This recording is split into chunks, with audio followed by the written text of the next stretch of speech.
The LA Clippers are trading James Harden to the Cleveland Cavaliers for Darius Garland and a second-round pick, according to ESPN. So James Harden, yet again, going to another team after he thought maybe he would ride it out in LA. How about Darius Garland going out to LA for the Clippers? And of course, Clippers getting a second-round pick. And to react to this news, we bring in CBS Sports NBA analyst John Gonzalez. And John, we thought this was just a matter of time, right, when it had leaked out. Now it is pretty much official. What's your reaction to James Harden going to Cleveland? Harden going to Cleveland is not something that I had on my bingo card when he started out in his NBA career. Yeah, or even just 2 days ago, right? I mean, because the Clippers have been playing much better since December 20th. This took a lot of people off guard. It took you, me, the NBA, and certainly the Clippers. Now, maybe it shouldn't because of James Harden's history, right? He asked out of basically every team he's ever been on except for the Thunder.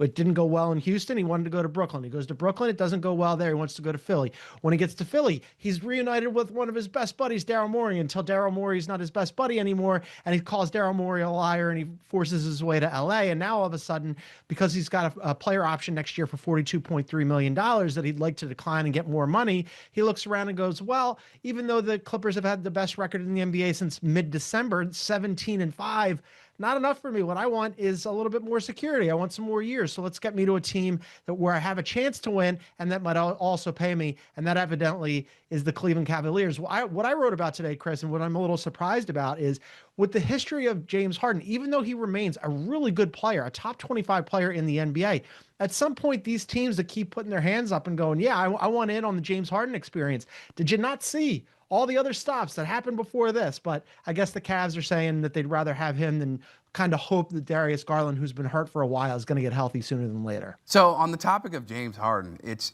as you pointed out, right, and not sure how long it's going to last. So how long it's going to last. If you're the Cavaliers, you're hoping that, listen, you strike gold in this season, pair him up with Donovan Mitchell, Evan Mobley, and they win a title because you just don't know how long it's going to last. What do you think about the fit with Donovan Mitchell and James Harden as your backcourt duo?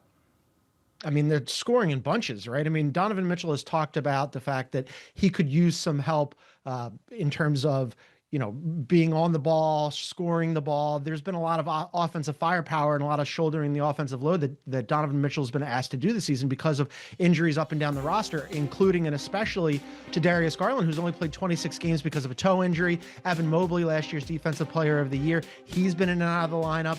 And so Donovan Mitchell's been asked to do a lot. Now, James Harden, he's been available. He's been a good scorer. He's an excellent passer. That's going to really up the offensive oomph for the Cleveland Cavaliers. Now, you look in the Eastern Conference, right? Like Cleveland has been pretty uneven this season, but they're now just starting to find their way. So I think like just having somebody of James Harden's caliber in the lineup does wonders for the Cavs. And I think they probably look at the East and go, look, it was disappointing last year when they get bounced out of the playoffs. They come in this season thinking that they're the favorites in the Eastern Conference. Nope, that's not the case. They're just now into the top 6 in the Eastern Conference where they're looking around going, okay, maybe we can get home court advantage in the first round. Top 4 seed would be good for them.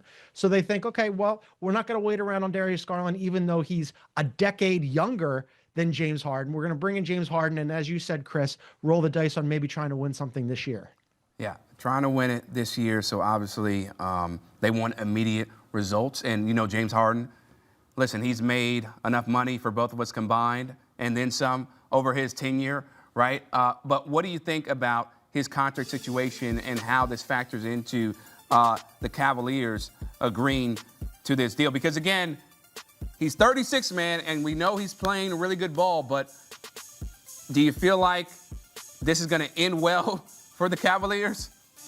Well, I mean, does it end well for any team that picks up James Harden, right? I mean, I rattled off all the previous stops where it didn't end well in Houston. It didn't end well in Brooklyn when he wanted to go and be reunited with his buddy KD. And then it didn't end well in Philadelphia when he was reunited with his former best friend and former general manager, Daryl Morey. And then it didn't end well with Kawhi Leonard here in Los Angeles. So the odds are it's not going to end well in Cleveland either. Now, in terms of his money, he has a player option next year for $42.3 million. I think what happens right now is the Cleveland Cavaliers want to kick the tires on this thing and see how it looks with Donovan Mitchell and James Harden in that backcourt. You didn't have to move on from Evan Mobley. You still have Jared Allen. That's a pretty talented first four, right? But if they decide that, they don't want to pay James Harden, who's 36, will be 37 this summer, maybe he picks up the option. Now, he doesn't want to do that. Part of the reason why I suspect he forces his way out of LA is he is now at 36 years old on the very back end of his career. And what he's looking for is years over money, right? He wants another contract, one more deal to carry him into retirement, and then he can wash his hands of the NBA and move along. But we'll see whether or not the Cavs are willing to pay those extra years. The Los Angeles Clippers, I think rightly, a team that is really old, even though they're playing better now since December, I think they rightly looked at this thing and went, the window on this, whatever this thing is that we put together that started off slow and is playing better now, it's not going to be open for very long. And James Harden wants those extra years. We don't want to give it to him because we're going to have to rebuild. We'll see whether or not the Cleveland Cavaliers do it, though. Yeah, James Harden always looking for some extra money. Hey, listen, I don't blame him. It's just a matter of like, hey, man, do you want to win a title? Because the way he's bounced around, it just doesn't have to add up. I mean, there have been different circumstances. We can go on and on. But let's talk about Darius Garland, okay? We thought maybe Donovan Mitchell, Garland, that could be the future of this Cavs backcourt for perhaps years to come, but really struggled with injuries, especially the last couple years. What are the Clippers, or better yet, what should they expect to be getting from Darius Garland when he's actually healthy? Yeah, I mean, as I mentioned, you're going to try to keep this momentum going. They're 17-5 since the middle of December. You're going to try to keep the momentum going. Well, that he gets healthy sooner than later because he's only played 26 games with a toe injury. But long term, he's a decade younger than James Harden. Right now, he's owed another 2 years and $87 million, but their hopes obviously are he's going to be around once they decide to strip this thing down and try to rebuild, that he'd be a component of it. And also, I thought if there were going to be picks going in any direction, that the picks would be going to Cleveland, not the other way around. So they get a second-round pick out of this thing too. Not bad business for the Los Angeles Clippers, especially because in addition to be a decade younger than James Harden, he's a two-time All-Star. And when he's healthy, Darius Garland is really good. Now, the NBA is littered with really good ball-dominant lead guards, right? Darius Garland is just one of those guys. But for 10 years younger, yeah, you'll roll the dice on Darius Garland and hope that he's a component in your rebuild when you get to that stage. So you're safe to say that they won't be winning a title with Darius Garland and Kawhi Leonard out there, huh? I mean, the West is really loaded, right? And look, when this whole thing got reported initially, John Collins was beside himself. I don't know why. I don't know if John Collins was evidently unaware of all the things that had happened with James Harden previously, but his whole thing was, we're playing really good. We figured it out.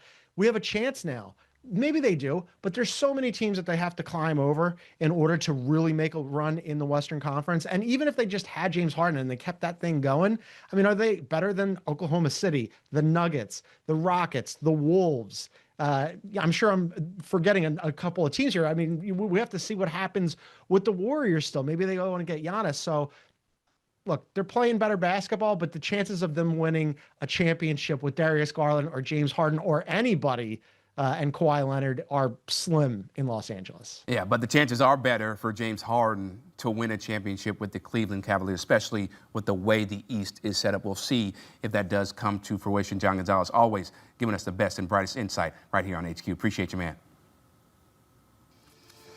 So James Harden still searching for that title. He's second all-time for most career points without a title, 28,805 points. Only trailing Karl Malone, who had 36,928 during his time in the NBA.